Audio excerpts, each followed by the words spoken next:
کراچی لکی one shopping mall کے قریب فیروی area صغیر سینٹر کے سامنے ایک خون خوار اور بے قابو ڈمپر نے موت کا کھیل کھیلتے ہوئے موٹر سائیکل سوار خاندان کو رون ڈالا۔ اس وحشیانہ ٹکر سے معصوم بیٹا اور بیٹی موقع پر ہی دم توڑ گئے، جبکہ باپ شدید زخمی حالت میں موت و حیات کی کشمکش میں مبتلا ہے۔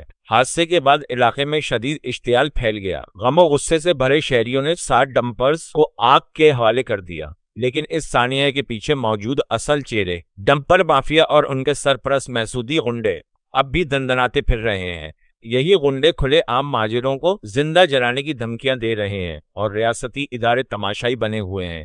یہ صرف ایک ٹریفک حادثہ نہیں، یہ کراچی کے امن، شہریوں کی جان و مال اور انصاف کے جنازے کا منظر ہے۔ سوال یہ ہے کہ کب تک بے لگام مجرم اور ان کے پشت پناہ خون کی ہولی کھیلتے رہیں گے، اور کب ریاست قانون کی لاٹھی اٹھا کر ان مجرموں کے سر توڑے گی۔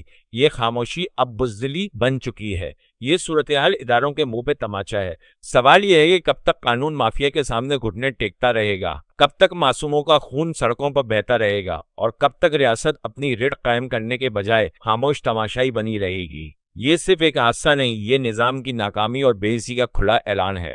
بھائی جان میں یہ کہہ رہا ہوں، کوئی بھی گاڑی کسی کا نقصان ہو جاتا ہے، ڈمپر والا کوئی بھی نقصان کرے، اس گاڑی کو مزید پکڑے، اس کا فائر کاٹے، اس کا مزید نقصان ہے۔ پورے کراچی کا کیوں خواہ لوگوں کا، غریبوں کا حق جلا رہا ہے؟ یہ کم پرستی ہو جائے گی۔ صغیر سینٹر والے کو سب کو میں جانتا ہوں، سرام کوٹ پورا بلاک 22 کو بند کروں گا، مہاجروں کو چلا دوں گا۔ ہمارا نقصان ہو رہا ہے غریبوں کا، کوئی بھی کسی کا قوم ہو، سرکار کو ہمارا مسئلہ حل کرے۔ سرکار